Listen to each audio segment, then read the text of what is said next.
Hi, this is Trev and welcome to my blog. Welcome to part 14 of my Bedford CA van restoration. Thank you very much to the usual suspects that have commented and contacted me since the last blog, and it's been really great to hear from some new viewers who've only just found the blog.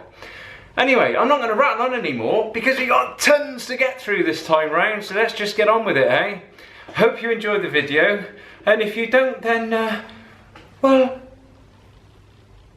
I not know why for you come here, Bobby. You make a no bonus here, Bob. We're picking up right where we left you on part 13. Back in the cab, finishing off around the engine cover. All finished now. Just made up this bit of panel work to go around this lower corner section on the driver's side floor well. This meets my blanking panel nicely, finishes the job off. This is the blanking panel completed or welded together and all the welds ground off, ready for paint preparation. Bit of smoothing off needed before the paint goes on, but it's going to look really good. Really pleased with this. Fits nicely as well. I don't know whether I actually mentioned this before, but what I intend to do is blank off the dash because, of course, the dash on these are completely open to the engine. The heat from the engine, I would assume, goes up inside the dashboard, and there are vents cut out to clear the windscreen. Now, I've got a heck of a lot of wiring that needs consuming and putting somewhere, so what I thought I'd do is blank off up under the dash. This will offer some protection to all of my wiring and ECUs and whatnot. So I'm going to make up a blanking panel to go up underneath there. It'll bolt along here, and it'll also bolt to this lip. I'm going to make everything removable so that it's going to make it really easy. If I ever need to get at anything, I can just unbolt a panel and get straight to it. And here is the panel. Just cut roughly to size. I've cut it too big, of course, so I can trim it. This will be my next job. Trying to get this to fit. Here's a shot from inside the dash. The new dash stroke engine cover fitted. My next job is going to be to sort out this scuttle panel. Now, unfortunately, when I cut it out, although I kind of tried to do it quite tidily, I didn't do it tidily enough. I'm kicking myself a bit now because originally I'd intended just to weld this straight back in. Just going to weld this back in, so it wasn't really that important where I cut it out, but I thought I'd make a fairly decent job of cutting it out so that it was quite symmetrical. Unfortunately, it's far shorter. The distance from here to here is far shorter than this side. Of course, if I was just going to weld it back in, that wouldn't matter, but I've since decided to keep this panel removable. I'm intending to fit an internal lip to the scuttle panel so that I can weld some kind of studs to the back of this panel that'll go through. When it's all painted, you're just going to see a faint little line going all the way around. I can make it nice and tidy looking, but I really wish now that I cut that a bit more accurately. So a bit of a regret here, I'm afraid. But I'm sure I can rescue it. Real handy bit of kit I made up the other day. I got the idea from a mortise gauge for woodworking. So what you've got is this adjustable end that tightens down onto that rod, for want of a better description. Fumbling here as usual, with just a pencil mounted on the end. I should have made this a bit bigger because it would have been nice to mount a nice little marker pen in there really, so might have to make a Mark II, yeah, eh? But it's brilliant, it really works well. I actually made it for helping me to repair arch lips on cars, because you can locate this piece underneath the wheel arch and then adjust this to wherever you want and get an accurate lip mark on the arch for when you're doing filler work. But I'm finding it so handy for loads of stuff now, just general marking out. And I want to get this along here as level as possible. So I've set it up so that there just catches in this rubber channel, windscreen mounting rubber channel. It just sits in there, and then I just draw it along, and now I've got a nice dead straight line all the way along that I can use as a guide. I'll cut it up to that line, knowing then that it's exactly the right distance between there and there. You know, no tape measures, no bits of masking tape trying to sort of follow along a wobbly line. You know that the distance from there to there is accurate the whole way along. You've got an absolutely dead straight line. Chuffed to bits for this. So I've now got the scuttle cut out.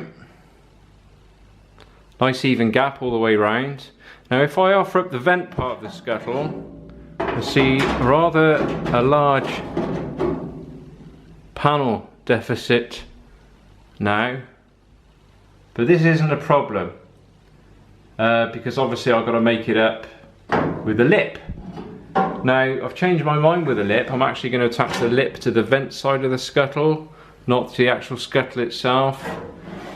This makes total sense really because of the problem with rain running down. It's not going to run back uphill, which you would have to do if I put the lip on the vent section.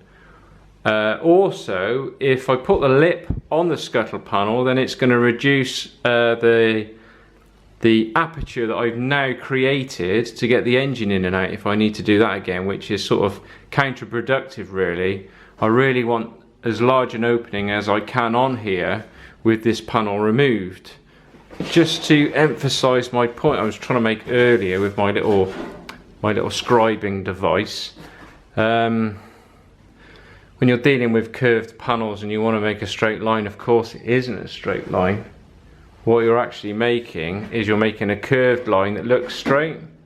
So if I offer this up, this now, you can see that looks, if I can hold it straight, of course, you get the idea anyway. You can see that those lines line up with each other now. Now if I get a straight edge, wherever my ruler is, I've just got to go and find a ruler. Back in a sec.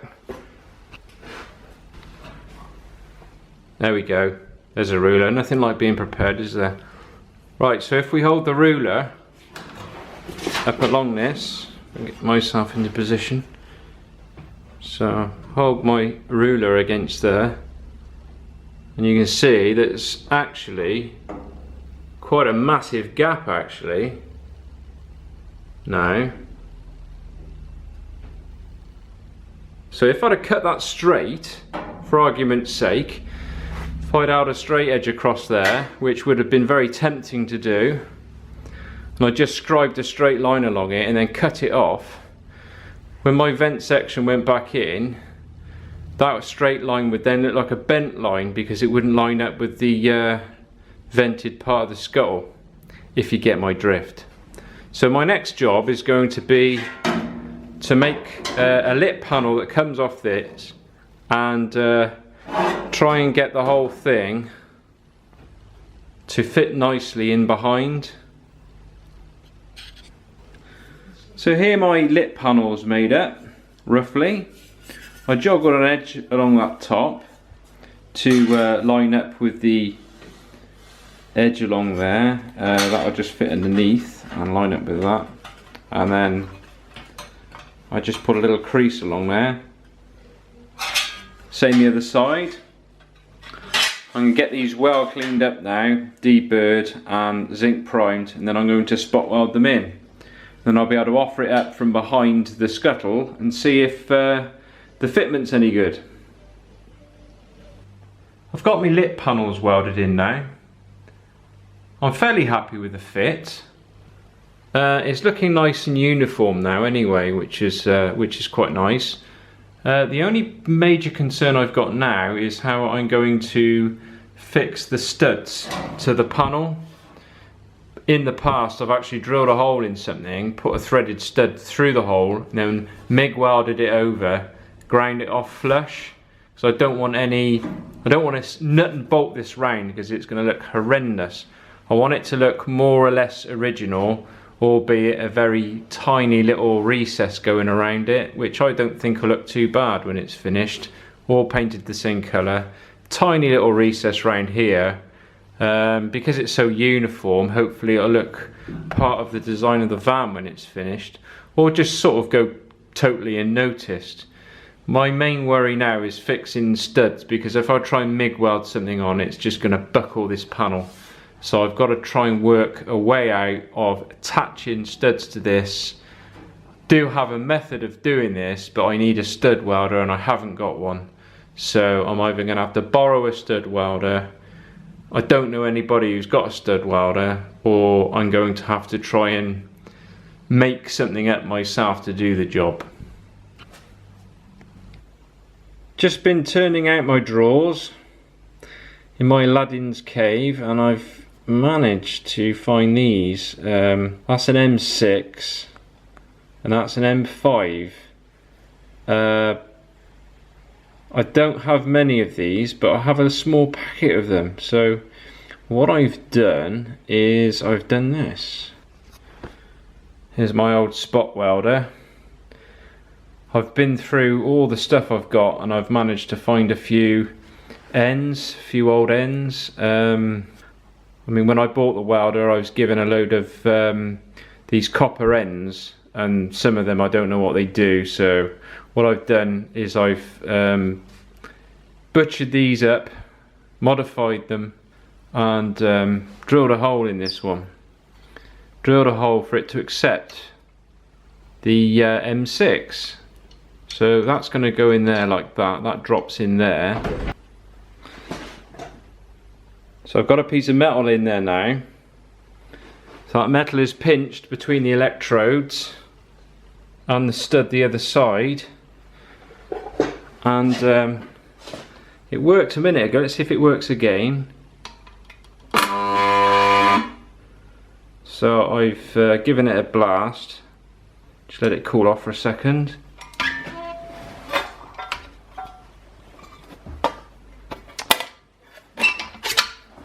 Trying to do this holding the camera is nearly impossible, but with a tripod it's no good really. I can't show you enough using a tripod all the time.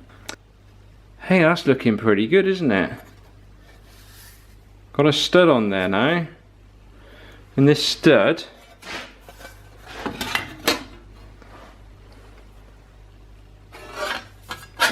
red hot, of course. Got an M6 here. This stud, of course, will just screw onto this stud now. Look at that. Lovely.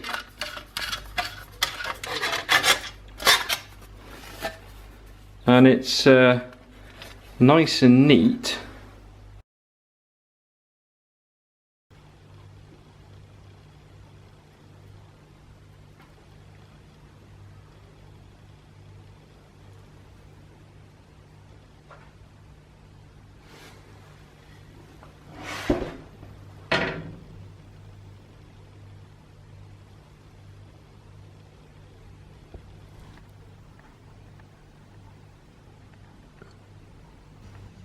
Well, any previous doubt I had about this working is completely evaporated now.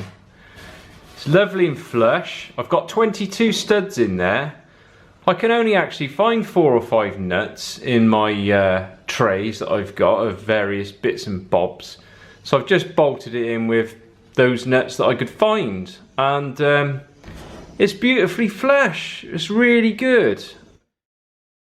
My passenger side flitch panel is virtually non-existent now, and also it's fatigued in this corner a little bit. It's not so much rust, but it's come adrift, probably from the constant vibration. So what I'm probably going to do is pop the bonnet back on, so I can get it in the right place, and sort this out, re-weld this. Kind of thinking I might as well just get the front end back on now. Not on as in on, but on as in, you know it's going to fit afterwards. So that'll be my next job. No shortage of things to do anyway, but it's just knowing what to do next for the best, really. At least I'm not stuck for parts at the moment. I've made the repair sections up for my rain channel lip and got those welded in, so this all fits together nicely, and I can make a nice neat job of it with a bit of sealer and paint afterwards. It'll be bolted through there, and it'll be bolted through on the driver's side as well. Where I've got it bolted through on the driver's side is the steering column support as well, so a couple of nice hefty bolts through there will just help to support that at that end too. I've also repaired the inner flitch panel on the passenger side where it had broken free, and got the bonnet to fit nicely. Next, I intend to box in this area underneath the dash. Of course, this is still open to the elements under here, so this has got to be boxed in somehow. Well, rather than just making a panel that goes from here to box it in, because I could just do that if I wanted to. Just make a neat little panel right there, weld it in top and bottom, job done. But I think there's a great deal of missed opportunity in doing this, because there's a lot of wasted space up under the inner wing, and I can actually box it from here up to here. So I'll make a flat section that'll come out, meeting up a nice upright section, and this could consume, say, a fuse box or something like that, because on the Focus donor car the fuse box was up underneath the dashboard on the passenger side. So that make complete sense to keep the wiring loom all around the right way.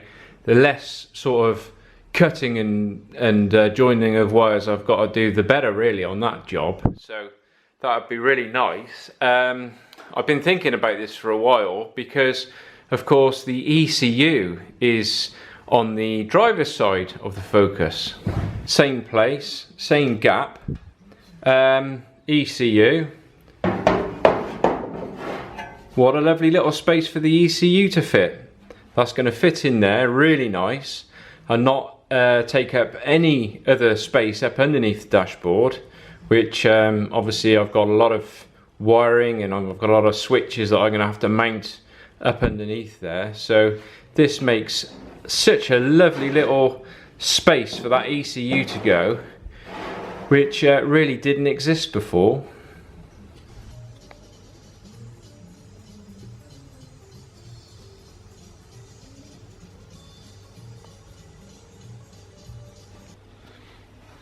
I've got the bonnet and the wings fitting quite well now.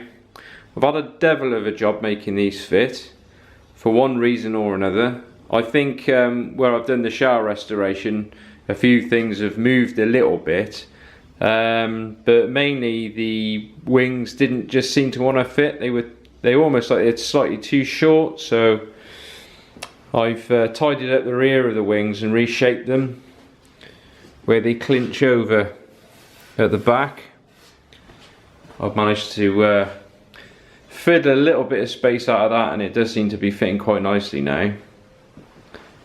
Just give you a shot up inside of the inner wing to show you the finished box, so you can see it just misses the wing, fills the space out nicely. I could have made this quite a bit bigger looking at it, but it's as big as I need it to be. I've made this tray up to hold the ECU. It's a little bit bigger than the ECU, so I can pack some fairly dense foam around it, which will give it a nice bit of a shock absorber really effect. I've also put these holes low down. I did the same on the passenger side as well. The reason I've done these holes is they're for drainage. If for any reason water should get into this cavity, it's instantly going to drain to the bottom, and then because it's going to be an enclosed box, it'll fill it with water. ECUs and water don't mix, so I've put these holes through. Now they go back inside the cab, so I'll be alerted pretty quickly that the fact that there's water that's leaking into the cavity. So I'm going to make this boxed in section large enough so that I can service the control rod which operates the flap, and take it in and out as well, so I can reassemble it with the box still in. And I can reassemble this of course through the instrument panel, the dials at the front with the speedometer on and everything. I can access this through from the other direction.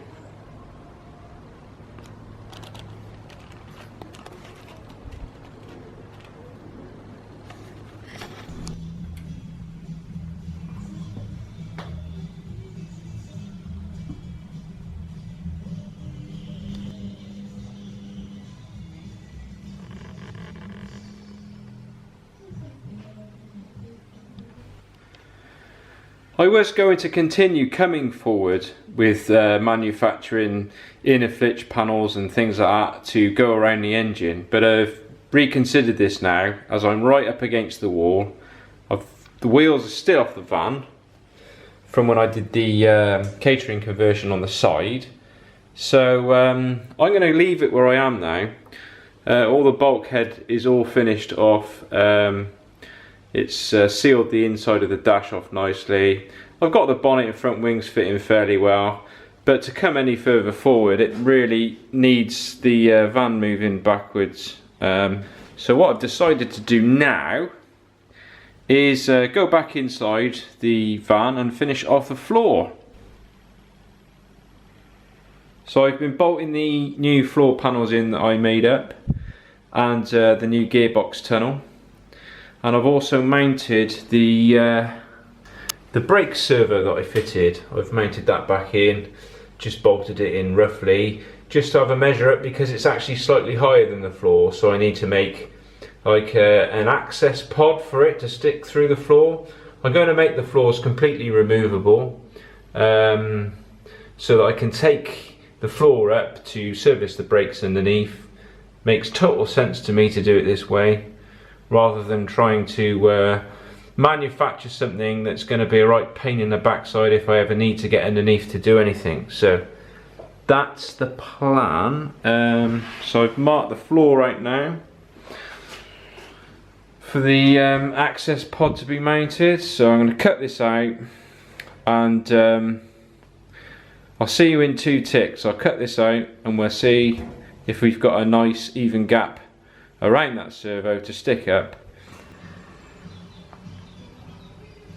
Just work out the height now, and then manufacture a nice little box. Unfortunately it cuts through the original seat box line, but I've only just got to cut a piece out, haven't I, to weld around that. No big deal really.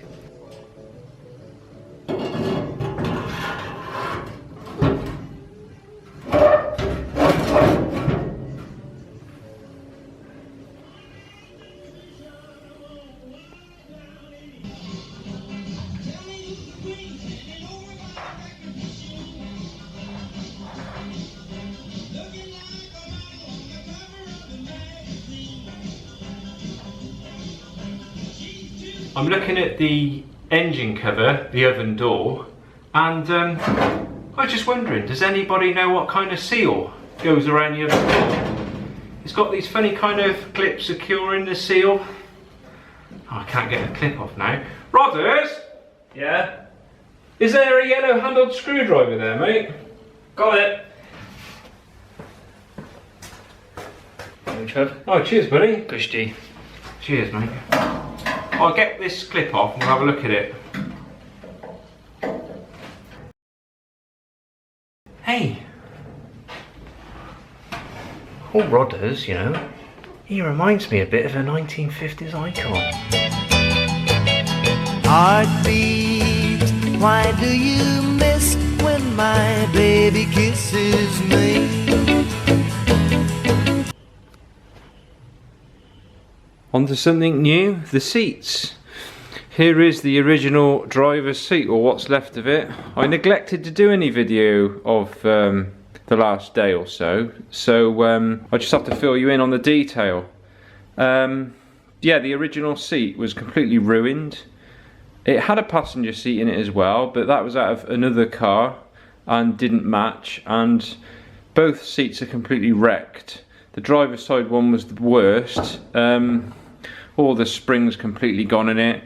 I looked into getting the seats recovered, and the seat covering alone was, you know, I don't know, but I can't remember exactly, but perhaps £150 per seat cover, something like that. Anyway, I was having a look on eBay, and there was a guy on there selling some ex-Ministry of Defence seats, and £150 for a pair, brand new seats. To me, this was a bit of a no-brainer, really. So all I had to do is make them fit the van, which has been a bit of a game, but it's working out all right. I'll just flip the seat over and show you what I've done. When I flipped the original Bedford seat over to look at the subframe underneath, I realised that the subframe was damaged.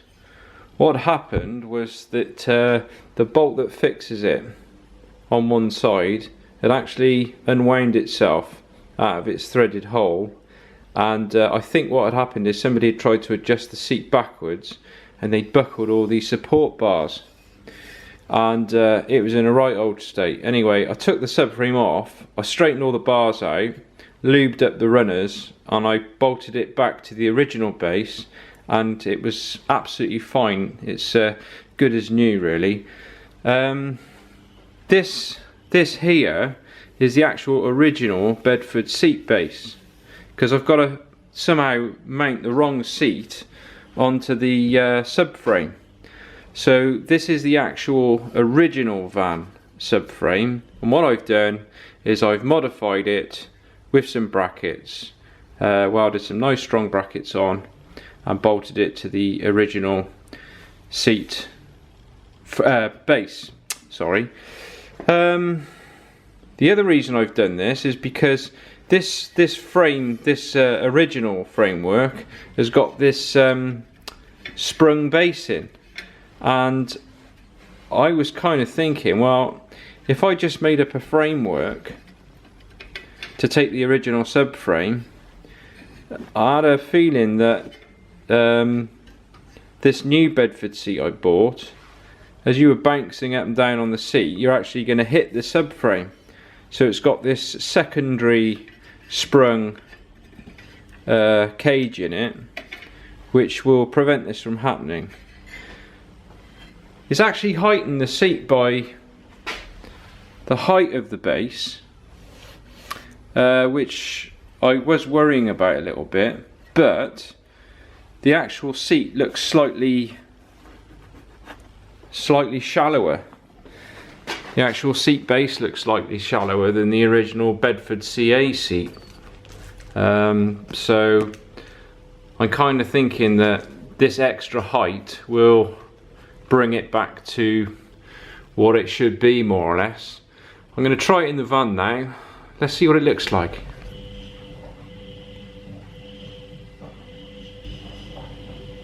The seat sits exactly at the right height, and the subframe adjusts backwards and forwards nice and smoothly. And I think that old seat base looks quite nice as well. It blends in, it just looks like a subframe. So really happy with how this has turned out.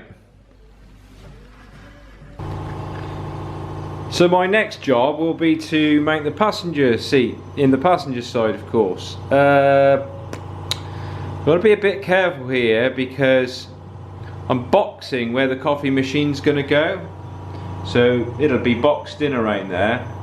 and not too far from the door opening, which is thrown her in a bit of a spanner in the works as regards to how far back the seat can go, unfortunately. Of course, I've bought the engine door back, which has reduced the floor space in the passenger side even more, so it's going to be a bit of a fiddle, but I think it'll work out okay. We had one of those new Bedford seats up on the old spare wheel the other day, and got my wife sat in there, and yeah, she sat in there not too badly. It's a bit cramped, but it's better than nothing, you know. So I've got to fix the driver's side seat box still. That needs a repair on that back edge, where the hook part clips into the back of the seat box is completely ruined. Of course, nothing on this van's much good. I mean, the guy certainly got his money's worth out of it. If I haven't had to make it, I've had to fix it, you know. So the next job will be to find where the gear stick's going to come out as well, because the gear stick's underneath there. I've got to work out where the gear stick's going to come out, because that's going to get in the way of the seat as well, of course. See if I can fix this passenger seat in next. Now last, I've got a gear stick sticking up through the hole. I've been waiting to do this for a long time, and I kind of got it into my head that it was going to be far further towards the passenger side than it actually is, and I think it's because the oven door's so offset. I mean, there's the centre, there would be the centre of the oven door, and the gear stick's right over there. This has worked out quite well, and it's far more upright than I ever believed it would look, because I've mounted the engine tipped over to get the sump flat on the bottom. I expected the gear stick to be aiming heavily towards the passenger side. I don't know how the original gearbox would have been mounted in the Sierra, whether it would have been tipped on its side in the Sierra, but it must have been, because that gear stick, so it's actually leaning slightly towards the driver's side. Bit confused about that really, but of course it's leaning back far too far, and it's mounted back far too far for it to be of use where it is, so I'm going to have to modify the gear stick or make a new one. But it's not as bad as I expected it to be, which makes a massive change on this job. I'm fitting the passenger seat now. This is the second fitting, and I'm still not happy with it.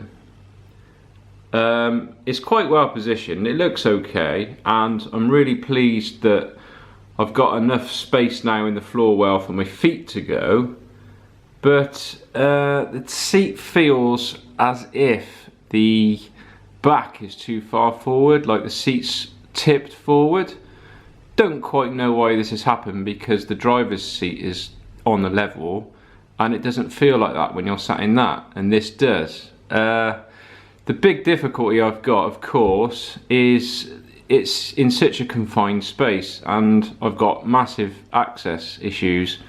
I've got the seat as far over as it will go, and I've even shaved a little bit off my catering conversion, which is a bit of a shame. What I'm kind of thinking now is it really does need to go back a bit further, and not by much. I mean, we're only talking another 25-30 mil back. Of course, I'm encroaching into the space now of the area that's going to be boxed off, that's going to have the coffee machine in. I'm kind of thinking, well, I could actually make a small boxed compartment that would stand out, say, no more than this little bracket, and it could be boxed off, and then when it's all painted in, I'm sure it's going to look fine. So that's my plan now. So I plan to move the seat over slightly to to get it around my strengthening. So I'm going to have to move it out by about 25mm. The problem is we're getting rather close to the gear stick as well now, which is why I was trying to keep it over as far as I could. But I've got to make big modifications to the stick anyway, so I'm sure another 25mm isn't going to make that much difference. Well, it's third time lucky, as the saying goes. The seat's spot on now. I've adjusted the seat up at the rear by 25mm, at the front 35mm, and I've adjusted it out by about 25mm and back by about 25mm, if you can get your head around any of that lot. What this means is that the seat's actually tipped back slightly compared to what it was on the second fit, and it feels really comfy now. Doesn't feel like the back's too upright and tipping you out now, it just feels spot on. The big compromise I've made is, like I said, the seat now enters the catering area, but I'm just going to box that off, so not a big issue. And this is well worth it, because being comfortable while you're sat on a long drive has got to be worth more than that little bit of space, which is pretty redundant anyway with this gas strut in the way. I mean, you're not going to get much useful space out of this space here, so far better to have the seat back a bit further. I mean, this is a real bonus, this job, because it wasn't that long ago I was actually thinking I'm not going to have space for a seat on the passenger side, but now I have, and it's lovely and comfy, more than enough space for my feet. And my knee is even a mile away now from the engine cover, so I think we can call this a complete success. What is your name? Don't tell him, Pike! I've got the driver's seat box repaired, strengthened, and ready to rock and roll. I've also drilled all the fixing holes for the floor panels now, so they can be bolted down, and they are fully removable like I discussed earlier. I've also gone to the trouble of plugging up all the old spot weld holes that I had to drill out to remove the floor originally. So everything looks quite uniform now.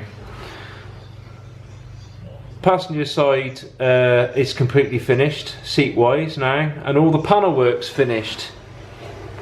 Inside the cab, all the bolt holes drilled, ready to go. So what's left to do in the cab? Well, we've still got the gear stick and the handbrake modifications left to do.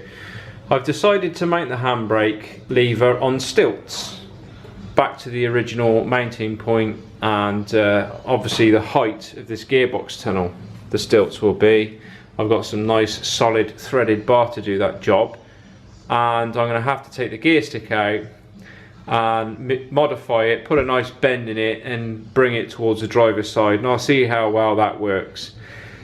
All these jobs are pretty straightforward really, and I'm busting to get the major modifications done on this van, because I just want to know that I'm home and dry on the major issues. So I'm going to turn my attention to the back of the van now, as in boxing off the catering conversion, which I can now do because of course I've got my passenger side seat fitting really nicely, so I know exactly where to box that back to. So my attention is now going to be turned to the back of the van. Now I know I'm making a rod for my own back here a little bit, but I've actually bought a couple of seats to go in the back. Might sound like madness having extra seating in the back, but this will make the vehicle very useful, being able to have an extra 2 passengers in the rear. I've also bought these really clever seats, and they're out of a Peugeot 307 estate.